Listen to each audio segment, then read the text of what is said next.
Farage. Thank you, Donald. Well, yesterday, remember, a 29-year-old called Sally Carter from Birmingham drove a Ford Fiesta into the barriers outside Parliament. He's been picked up by the police and he is now a suspect in an investigation as to whether this was a terrorist act or not. I have to say, whether it was or whether it wasn't, it was pretty low grade, I am pleased to say. Of course, what the police are trying to find out now is who were his links and associations, and we know that 3 addresses in Birmingham have been raided by the police. I am one of those people who was warned for many, many years that unless we're very careful about who we let in, we face the risk, the increased risk of terrorism. And yet yesterday, I thought, was a very, very low-grade offence. I was astonished to see streets closed, screens up around the car in Westminster, helicopters flying in the air. I thought the response, frankly, was a little bit OTT. But, of course, none of that will stop our elders, betters and leaders from suggesting that something must be done. Earlier on today, here was Mayor of London, Sadiq Khan, discussing whether he thought, in response to this attack and others, Parliament Square should now be closed to traffic and pedestrianised. I've been a long-time advocate of pedestrianising Parliament Square. There were plans, of course, in the past from Ken Livingstone to pedestrianise Parliament Square. Boris Johnson cancelled those plans. It was in my manifesto to bring these plans back on board, and actually what's accelerated my desire to do so is what we saw last March on Westminster Bridge. There's a group set up which involves the Palace Westminster, which involves Westminster Council, City Hall, but also the police and security experts, see how we can pedestrianise Parliament Square sooner rather than later, taking on board our concerns to make sure it doesn't look like a hostile environment. Well, there we are. Sadiq Khan happy to stop the traffic outside Parliament, to, as I see it, fly the white flag of surrender to terrorism. I'm not for it. And then the Met Police Commissioner, Cressida Dick, well, she took a more measured approach, but still, I think you can hear from her tone of voice, she'd be perfectly happy to stop cars going around Parliament Square. As with anything, there is a balance to be drawn. Vehicles are on our streets all the time. We have crowds on our streets as well. The terrorists want us to completely change our way of life. They want us to be afraid, and they want us to stop doing what we want to do to lead a normal life in the UK. We're not going to give in. We're not going to just change our lifestyle, but it is important that we take reasonable measures, as I think we have been doing over the last several months, to try to make sure that the most iconic sites, including those in central London, are well protected, and should something happen there, that the police are able to respond very quickly with armed officers, which is exactly what you saw yesterday. Well, the police responded with armed officers very quickly yesterday. That would have happened regardless whether it was pedestrianised or not. She took a more measured approach, but Sadiq Khan, Frank, I'm sorry, this is pathetic. We don't give in. We don't push forward demands, in my opinion, to pedestrianise Parliament Square because some nut job drives a Ford Fiesta into the barriers outside Parliament. I'm not saying we shouldn't take precautions, and very interesting, when I talked about in the European elections of 14 and on, I talked about tough immigration controls. People said, "Oh, Nigel, really? We really need to build bridges, not walls." Well, actually, on many of our bridges in the city now, we've built walls on those bridges as precautions to stop pedestrians from simply running in and knocking people over. But I don't think we should give in too far. I think we need to, personally, I believe we should be a lot more robust in standing up to terrorism and saying, 2 fingers up, we're not changing our way of life too much because of the likes of you. And I think that Sadiq Khan has given way too much today, and I wish the Met Police Commissioner, Cressida Dick, had been firmer too. That is where I stand. I'm asking you, do you think pedestrianising Parliament Square is the right step forward for our safety, or is this, as I believe, giving in to terrorists? And if you think, no, Nigel, really, grow up, this just makes good practical sense, we have to do it, call 0345 6060 973. Or if, like me, you think, why not fly the white flag over Parliament? Maybe even the ISIS one. Then text to 84850. And maybe you think, do you know what? we've got enough security measures in place in London already, including, police with machine guns and things we wouldn't have even dreamt of 5 years ago. If that's how you feel, tweet using the hashtag Farage and LBC at LBC, and of course, as ever, watch us on Facebook and comment there too. Would it be right, in the light of what happened with a crazed madman driving a Ford Fiesta, I mean, he could have chosen something bigger, couldn't he, really, into those barriers and getting nowhere, is it right for us to start changing the way central London operates? And folks, you may not live in London, but this principle applies to all of you as well, it seems to me. Let's go to Paul, who's a brand new caller from Deal in Kent, my favourite town in the whole of England. Paul, how are you? I'm very, very well. It's lovely and sunny here as well. First time I've actually spoken to you, so it's a pleasure. No, I'm delighted. I have to say, I'm very jealous of you. I love Deal. Kent is underrated in many ways. It's a lovely town. Well, it's the best seaside town to live in the UK, by the way. And now you've got a pedestrianised High Street, of course, which won High Street of the Year 3 years ago, and I know it very well. I know many of the establishments along that High Street. And I do understand there are arguments for pedestrianising, arguments that actually, mums with kids, don't want the worry of traffic and the risk. And I get all that. But, Paul, would it really make sense to stop the traffic in Parliament Square after what happened yesterday?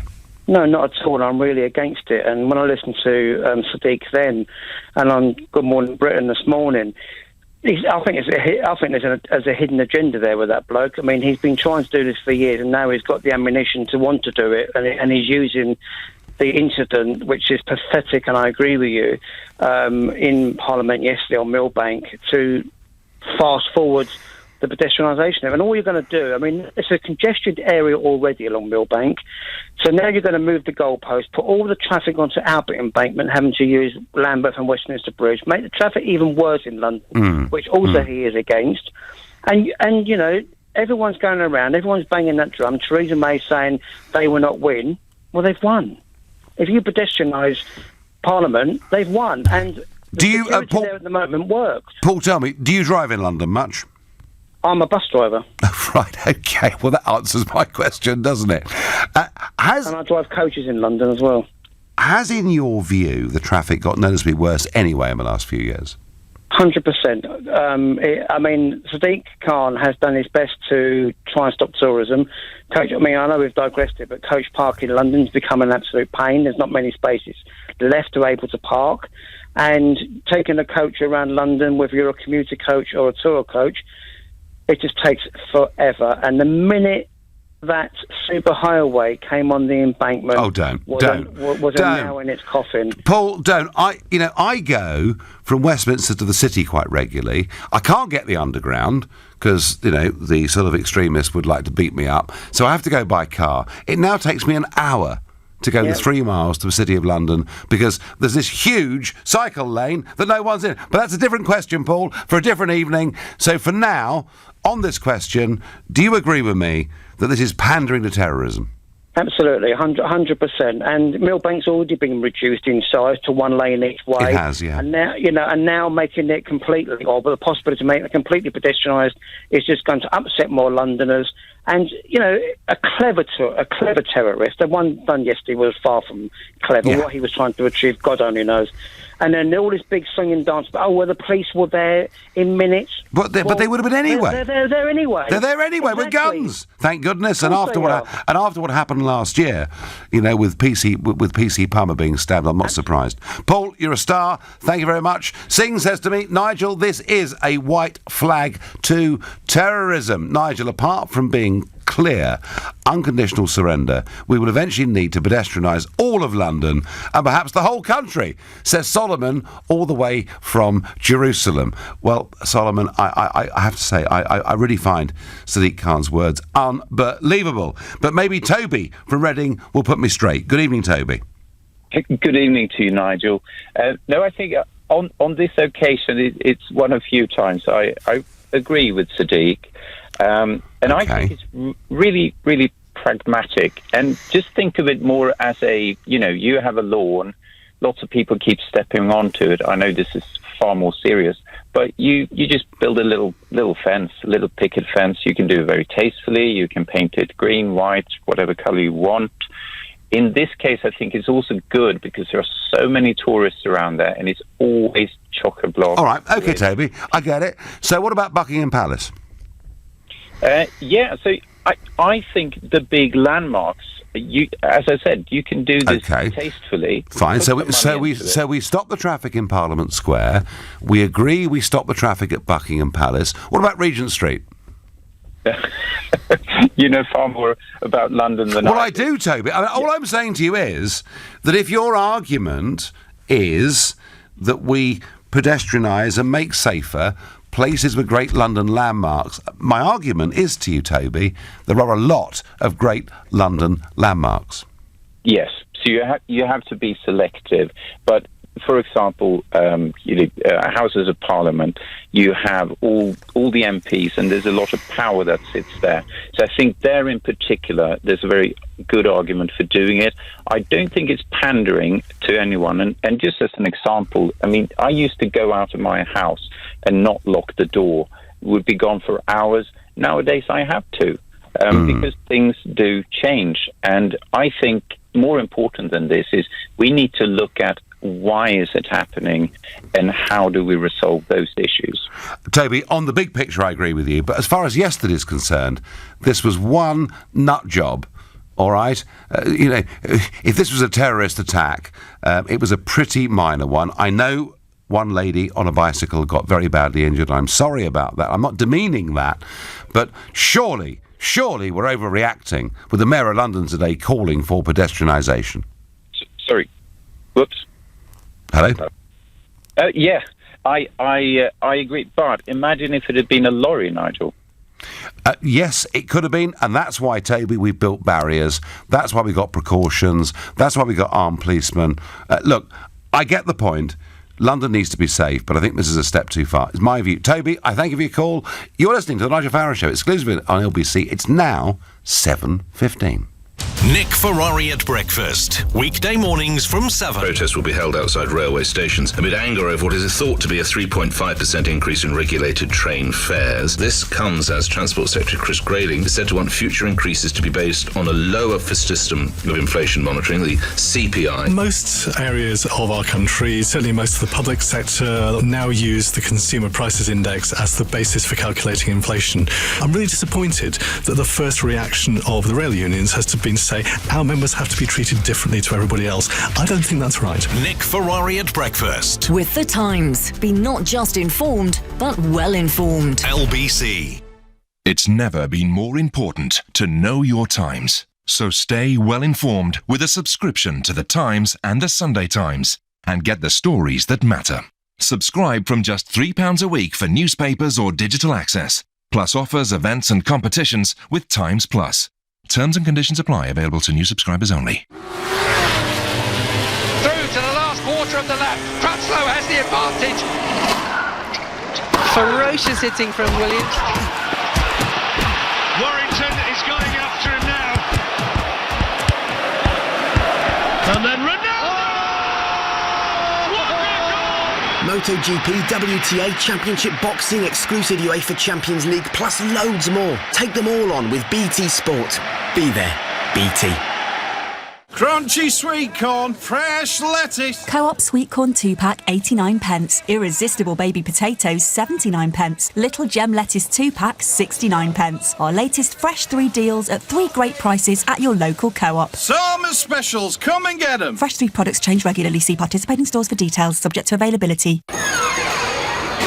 OK, children, settle down. Thank you for bringing your pets in for Bring Your Pet to School Day. Megan, who is this delightful little ball of fur? It's Trico, my guinea pig, miss. Adorable. And Alfie, who's this? It's Ronaldo, my rabbit, miss. What a darling. And what's in the wooden crate, Poppy? Fluffy. That's a very strong lock.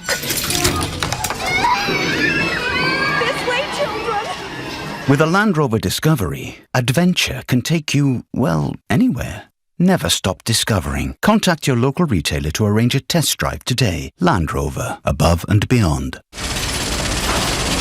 Last year in England, more than 250,000 workplaces took on an apprentice. I'm here with James Nevin from Blue Engineering to find out how apprenticeships have benefited their business. As a young business in a competitive industry, it's not always easy to find the right talent. I first started looking into apprenticeships when the business pretty much started. Apprentices bring new ideas and their own creativity to the business, which we found gives us a real competitive edge. Once they're up and running, they really are a powerful force within a company. To find out how apprenticeships can work for your business, phone 08000 150 600 for free advice or search Hire an Apprentice. Love your skin, love your hair, love your nails. Perfectil delivers nutritional support from within, including zinc, to help you maintain normal skin, hair and nails. Perfectil, the science of beauty, from Vitabiotics, the UK's #1 vitamin company. From Boots, pharmacies and Vitabiotics.com. Your future is here. The Global Academy, a forward-thinking state school for 14 to 19-year-olds interested in a media career. Visit globalacademy.com to find out more. The Nigel Farage Show on LBC. Surely we're not going to knee-jerk because a 29-year-old who came to this country from Sudan and was naturalised here, who clearly had something very badly wrong with him, drives a Ford Fiesta into the barriers outside the House of Lords, and the Mayor of London is saying we need to pedestrianise Parliament Square. I mean, surely there's something pretty crazy about this. Surely this is the white flag of surrender. Why don't we stand firm? Tell me I'm wrong. 0345 6060 973. Ted from Southend says this is about protecting MPs, not the public. Take away the roads. How will the emergency services get there? Ted, they would, I think. Why should our politicians have more protection than the whole of the British people? There's quite a lot of this coming through. Who are these thick MPs that want to make Parliament Square pedestrian only? Do they think terrorists can't walk? Great tweet. Love it to death. So, they are proposing to move a problem from Parliament Square to somewhere else. What a great solution, says Paul in the West Midlands. And I get a green comment here. What about the environment? Think about the cleaner air in Parliament if it was pedestrianised. Well, you could just ban cars from London, I suppose. That'd make the whole thing much, much easier. Look, we're giving in, folks, here.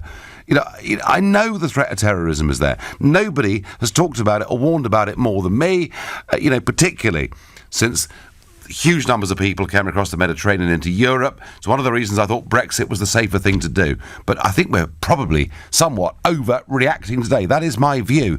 What does Richard in Sidcup make of this great debate? Good evening. Good evening, Nigel. I think it's a terribly depressing situation when you've got a Mayor of London who's an advocate of open borders, who then wants to design the London architecture and landscape around the terrorism that's being too readily imported into this country. It's going to completely change everything. Well, what's it going to look like in 10 years' time? As you say, what's going to happen if they start going into Whitehall, Buckingham Palace, parts of Oxford Street? What are we going to do? Oxford Street, Richard, Regent Street, Piccadilly Circus, Leicester Square, where we are right now. All of these things, all of these images of London are iconic in their own way, aren't they? They are, Nigel. But unfortunately, it's not just London. If you look at the Eiffel Tower now, there's bulletproof glass around. Not barriers to prevent cars smashing into them. Yeah. Bulletproof glass around the Eiffel Tower. Is that right? Which has happened in the last couple of years. So it just seems to be that every sort of European iconic landmark now is being geared up and transformed into this awful barrier just to stand up or try to resist this anticipated terrorist activity that they just haven't. We've got Cressida Dick, who's absolutely useless. We've got a useless mayor. It's just they've got no... Well, these are your opinions, Richard. But we do, I suppose it's the job of the government to protect us from terrorism, even though some would argue they've caused it. Well, absolutely. And you know what? The guy that sent the last text message into you with regard to the safety of the politicians, I quite like the idea of the MPs that have to walk out of those gates at Parliament and walk down the street like everybody else has to, and they can have that little sense of fear that they have to look over their shoulder, because a lot of them have got such a ridiculous attitude towards what's going on in this country, and who's being allowed in and who's allowed to just simply get away with this nonsense and preach it and support it and turn a blind eye to it.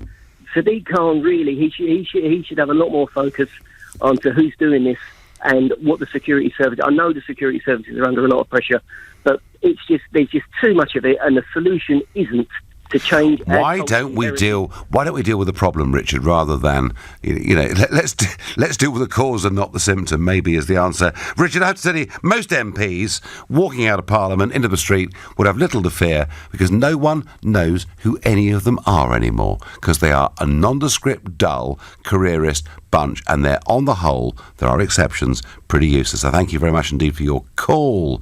You said on LBC that you can't travel on the London Underground because of your personal safety. What kind of society have we become?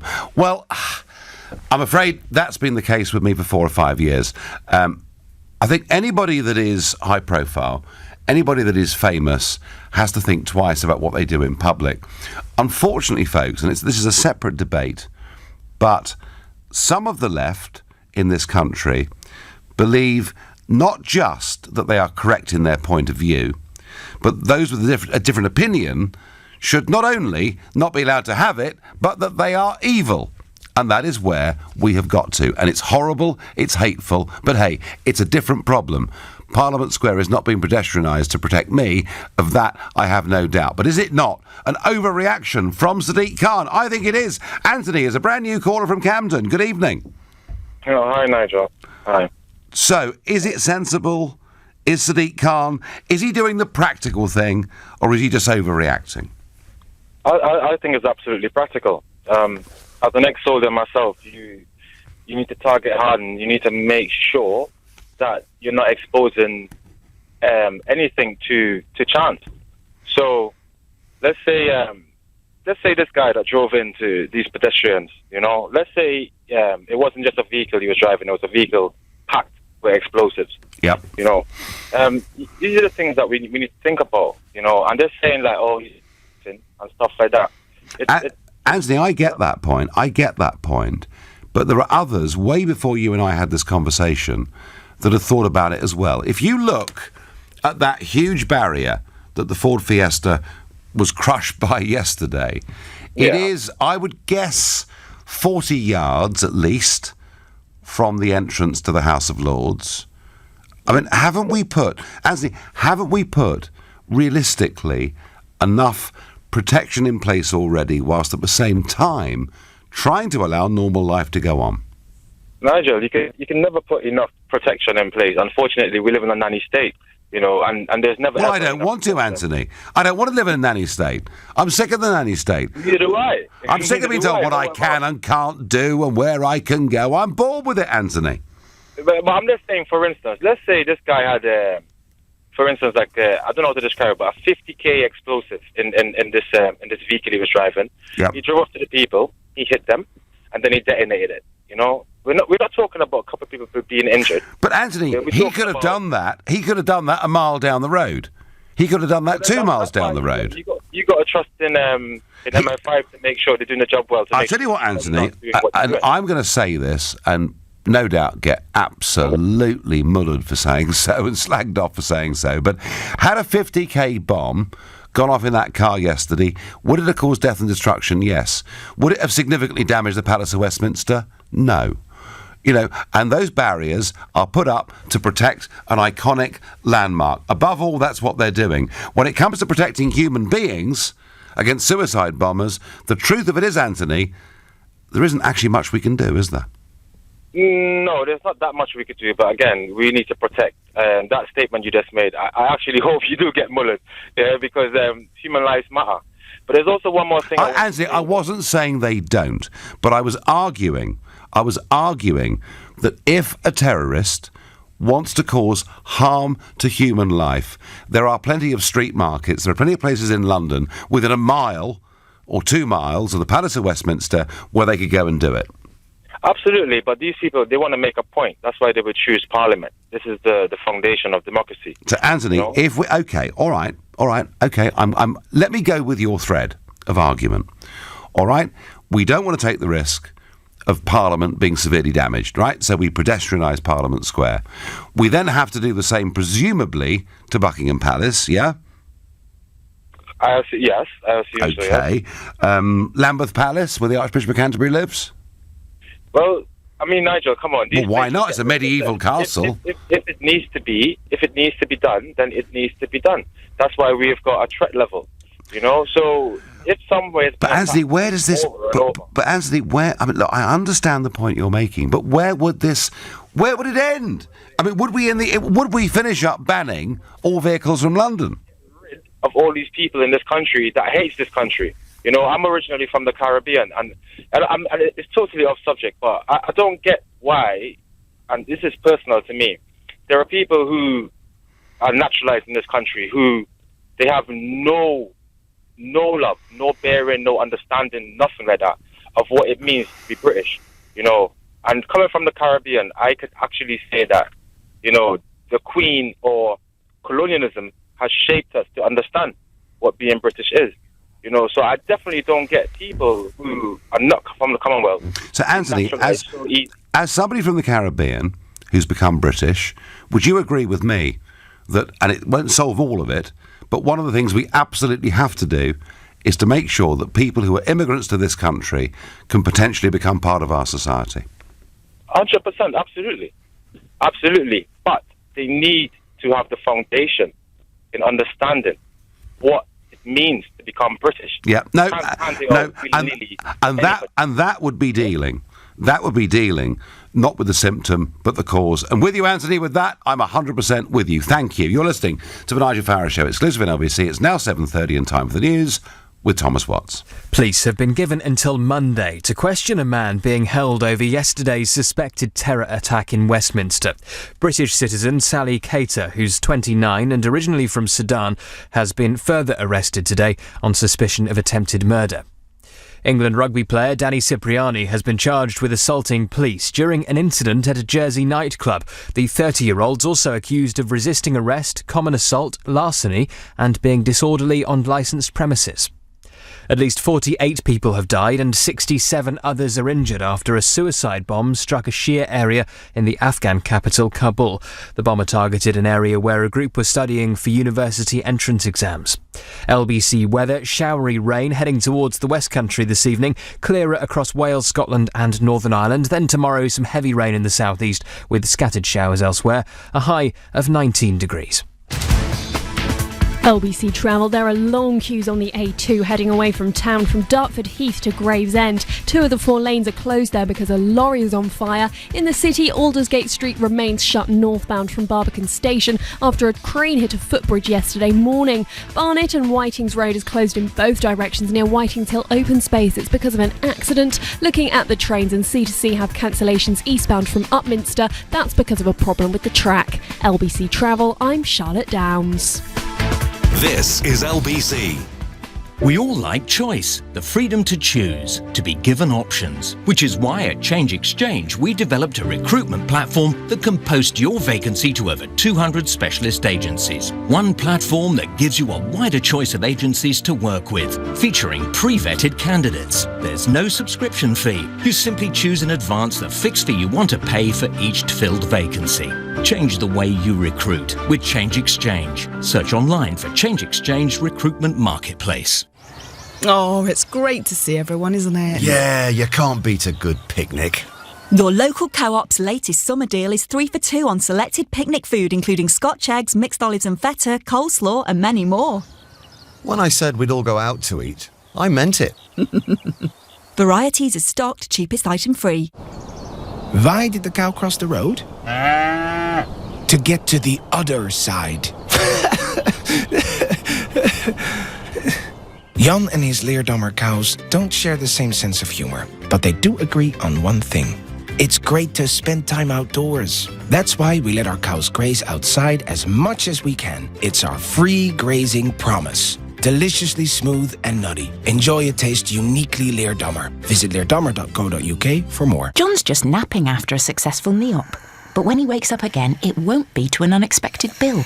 Because unlike some insurers, Vitality Health Insurance includes our full cover promise as standard. So we'll pay for all his inpatient and day patient, consultant and anaesthetist fees in full. Isn't that right, John? John? Time to change your health insurance. Search Vitality Health. Vitality. Positively different. Your consultant must be recognised by us and the condition and treatment eligible under your plan. Minimum monthly premiums, terms and conditions apply. At Wickes, right now, it's our biggest ever kitchen and bathroom summer sale. Explore the wide range of stunning styles and book your free design appointment at wickes.co.uk. Sometimes you just fancy a restyle, a new bathroom, perhaps a new kitchen. But as with all stylish things, you'll want to make sure that they're fitted to perfection. That's where Trusted Trader are always on hand to help. TrustedTrader.com have lots of really lovely tradespeople who are vetted, reviewed and reliable, so you'll find the professional you need, including an expert who'll design and install that gorgeous new kitchen or bathroom. The Nigel Farage Show on LBC. Call 0345 6060 973.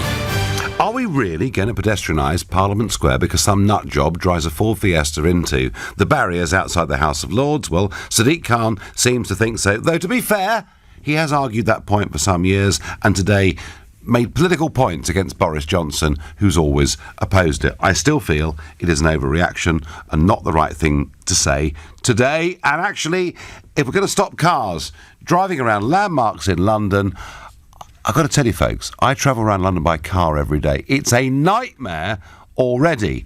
Goodness knows what this would lead to. Before I get back to that, Gordon Brown, remember him?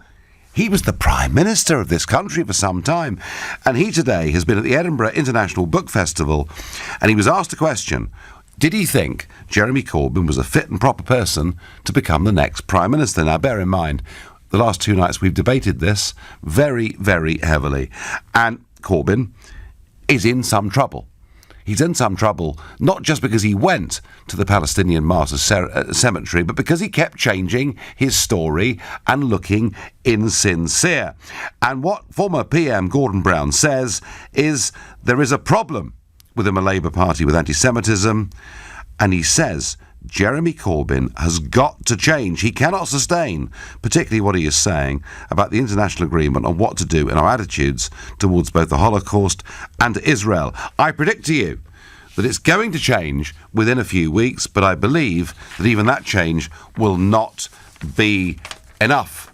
So the new hard-left Labour Party is being deserted by virtually everybody from those successful governments, successful elections at least, in 97, 2001, and indeed in 2005. Right, are we going to pedestrianise Parliament Square? I think that would be flying the flag of surrender from Big Ben once it's finally had all the scaffolding taken down from it. David says on Facebook, no, don't pedestrianise, get rid of the problem. Don't bow to the terrorists, don't punish the public, punish the reasons behind it. Baron says, I'm sorry, Nigel, but where is all the money coming from for all this security? I thought the NHS was still struggling for funds, or maybe I've missed something. Baron, you're right. There are lots of priorities for government. Of course there are. But the primary role for government is to protect the integrity of the nation and its citizens. And I think, Baron, truth is, that becomes before absolutely everything else. And I genuinely believe that. If you think I'm wrong, call 0345 6060 973. Scott says, what about stadiums, restaurants and public transport? How do we further protect them? Scott, I think the logical answer is we close everything down entirely in London and perhaps then Birmingham and Manchester and Glasgow and Swansea and goodness knows where else. Angela is a new caller from Manchester. Good evening, Angela. How are you? I'm very well, thank you. So do you, I mean, look, you know, you in that city last year suffered the most abominable terrorist attack. It was truly shocking in every way. What happened yesterday was nowhere near, thank goodness, that order. Do you think Sadiq Khan's response was proportionate or not? No, it was over the top. We should not pedestrianise London at all. And there's one thing I want to say is the police said they had no knowledge of this chap from the Sudan. No, I think, Angela, can I just correct you slightly? The intelligence services had no knowledge of him. He wasn't on the list of 23,000 people that they're worried about, but the police did have knowledge of him. I don't know how or why. I've got to be careful about this, but clearly he's done something wrong at some point. Yes. Well, what I wanted to say was, I'm a Conservative voter. Yeah. But this Conservative government has let those people back in that went to fight in Syria. Over 400 of them, yeah. Yes, they came back. Now, does it take a brain box for them to get somebody that isn't really well known to the intelligence services to do something like this? Niggle away. And I'm finding that I have no faith left in this government. But Angela, Angela, let me just ask you this. If you're worried, and by the way, I find it unbelievable that cabinet ministers have sanctioned drone strikes on British citizens to kill them when they're in Syria, and yet the next day when they come back, that's absolutely fine and dandy, and I've discussed that many times on this show. But Angela, would you feel more reassured with a Jeremy Corbyn government? No, because what's happening at the moment is most of the Labour Party want to get rid of Jeremy Corbyn. A lot of the Conservative Party want to get rid of Theresa May because of all the splits. It's a right mess, Angela, isn't it? They haven't got the courage to follow through with a true Brexit. But, so where does that leave us? Someone like Vince Cable to come in the middle? No. Angela, you're moving on from this issue to discussing the great political crisis. And by the way, tonight's not the night for that, but I do agree with you. I cannot think of any point in my lifetime when both the so-called major parties were in as much crisis with their own traditional voters. Angela, I thank you very much indeed for your call. I get on SMS, you can pedestrianise a whole city, but the terrorists will always find a way to terrorise. It will be a huge white flag. You won this one to the terrorists, says Catherine from South Wales. Catherine, I agree. I mean, look, Cressida Dick today said that the motor car had become the primary means of delivering terrorism. But hey, there are many, many other methods too. We must not fly the white flag of surrender. That's my view. What does Gerard, a new caller from Fulham, make of all this? Good evening. Good evening, Nigel. Thanks a lot. I'm one of the 17.4 that voted to leave that bloated European Union, so I salute you. Thanks. Yes, well, that's so you were probably feeling quite depressed before the attack yesterday, then. Well, I believe one of the founding fathers, I think it was Benjamin Franklin, said that those who would give up essential liberty to purchase a little temporary safety deserve neither liberty nor safety. Talking of the white flag, you're going to have a black flag flying there. I'm a licensed London taxi driver. I was one of the youngest taxi drivers to get his licence in 1984. I was just 21 and a half, and I love my city. And I really weep when I see what the subsequent mayor and the other ones have done to this city. Where he's going to get 300 million quid from to then dig up the square and all the traffic chaos when he said he hasn't got enough money for police. What he should do, instead of bowing down to these terrorists, because every time there is a terrorist attack, we get out the tea candles and put on Oasis, look back in anger and say, oh, I'm so sorry, these come from underprivileged places. Oh, yes, and we're all solidarity, Gerard. We're all united together, aren't we? It's wonderful. And he keeps saying, it's not going to change the British way of life. We've got to step up a lip.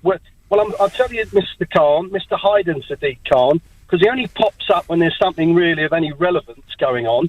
What you need to do is get out on the street and see what damage that you have done to the infrastructure on the roads and he's now weaponising Oxford Street. He's gone back to Westminster Council today, of all days, when we don't even know who this bloke is, and asked them to reconsider pedestrianising Oxford Street. Gerard, what is amazing, 36 hours on from the attack, is actually how little we know about this guy. Exactly. And this is a knee-jerk reaction from Mr. Khan. We've seen it before. He doesn't like not getting his own way, and he'll use anything. He'll weaponise this situation. It's terrible.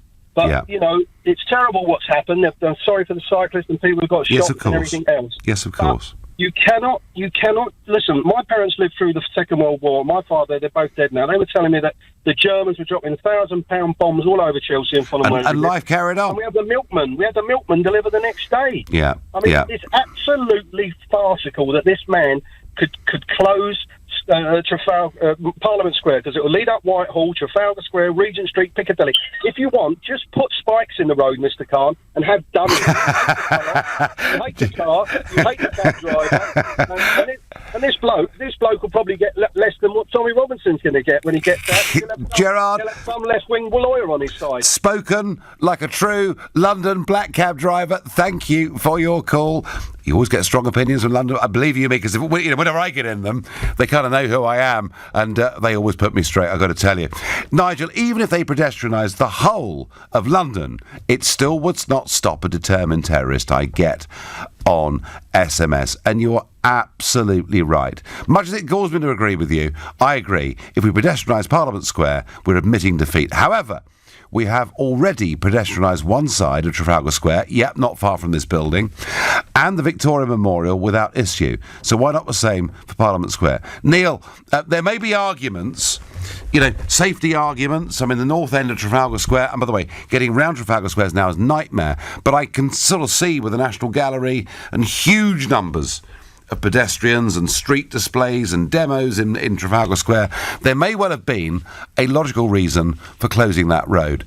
But my worry, Neil, is that this debate is happening in response to a pretty much failed terrorist attack. Seems to me the barriers and security that were put in place in Westminster worked. Not only was the Ford Fiesta crushed as it hit the barrier, but the armed response units were there within basically seconds.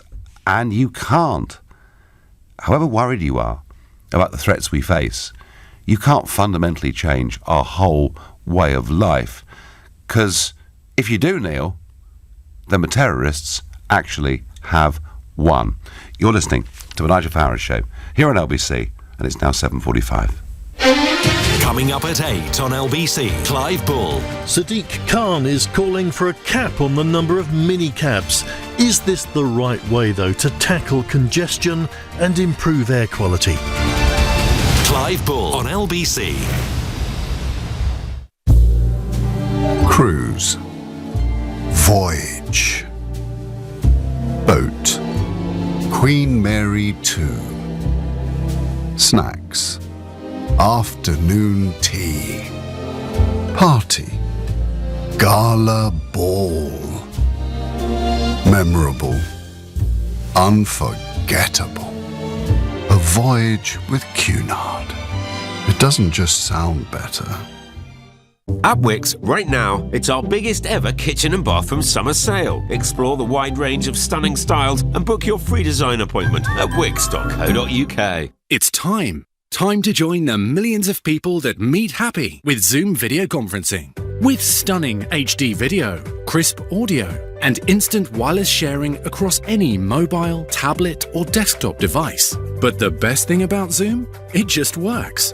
So ditch the distractions, join the movement, and meet happy with Zoom video conferencing. Visit zoom.us to set up your free account today. That's zoom.us. Zoom video conferencing. In the building industry, damp and residual moisture can spell disaster. Now, you need a response team who can get your construction schedule back on track. Ideal Response can be on site within 2 hours, providing careful and intelligent dehumidification that can be remotely monitored, meaning delays are minimized and costs are reduced. Ideal Response, the 24-hour damage restoration and specialist hygiene service. Our business is restoring yours. We are here every day and every night of every year. From newborn to old age. We never panic. We take a pulse, agree a plan, make a cuppa. We're doing our rounds, making our visits. We are Michelle, Adam, Alfie, Frankie, Yvonne. And at 3:49 this morning, we were Maisie too. We are the NHS and we are recruiting now. Search nursing careers. Builder Ali spent his 40-year career whistling as he worked. Then he was offered a free pension review from what he thought was a reputable firm. But it was a scammer, and his lifetime savings was stolen. Oi! Waiter! Another bottle of champers over here. Don't let a scammer endure your retirement. Check who you're dealing with. Visit ScamSmart from the Financial Conduct Authority. Booking a voyage? Step into another world at cunard.com. This is LBC, the Nigel Farage Show. Call 0345 6060 973. Text 84850. Tweet at LBC using the hashtag Farage on LBC. So the Mayor of London wants to pedestrianise Parliament Square for fear of terrorist attacks, and the Chief of the Metropolitan Police, Cressida Dick, does nothing to contradict that. I think we are flying a white flag. Some people think it could ultimately be the black flag of ISIS. I think we're giving in. I don't think we can afford to do this. If we do it in Parliament Square, it's Buckingham Palace next. It's Piccadilly Circus after that, and goodness knows what. That is my view. Chris is a brand new caller to this show. He lives in Cardiff. Good evening. Hello, Nigel. Yes, thank you for taking my call. Welcome. Yes, one question. Do you think Mayor Sadiq Khan is acting in the best interests of the citizens of London? Do you think he's a good man, a man of integrity? I think that Sadiq Khan is somebody who overreacts to situations, who is always overtly political, hence his dig at Boris when he talked about this earlier on today. And I think Sadiq Khan, Chris, I don't think he's a bad person, if that's what you're asking me. I've always actually got on with him personally rather well. Chris, I think he's plain wrong on this. I think he wants to fly a white flag, and that's a mistake. That's my view. Okay, given the situation, the attacks that happened last year, and it was so easy for someone, as you term them, nut jobs, okay, for some person to drive a vehicle at speed into pedestrians. And today, you know what? Today they were just lucky. They were lucky, and the response of the police was, it's absolutely top. But this could happen tomorrow, next week, next month. What do you do? It's very tricky to call. Well, but Chris, my point is, do you give in? I don't call it giving in. I'd call it reacting. Look at the situation in Northern Ireland, where they had to protect police stations. I know it's not exactly the same, but these people, they go on the internet. These are vulnerable individuals, right, who receive this poison, and then they go out. Look at the guy from Cardiff last year who drove down and attacked the mosque. He was he was not an immigrant. He was a national.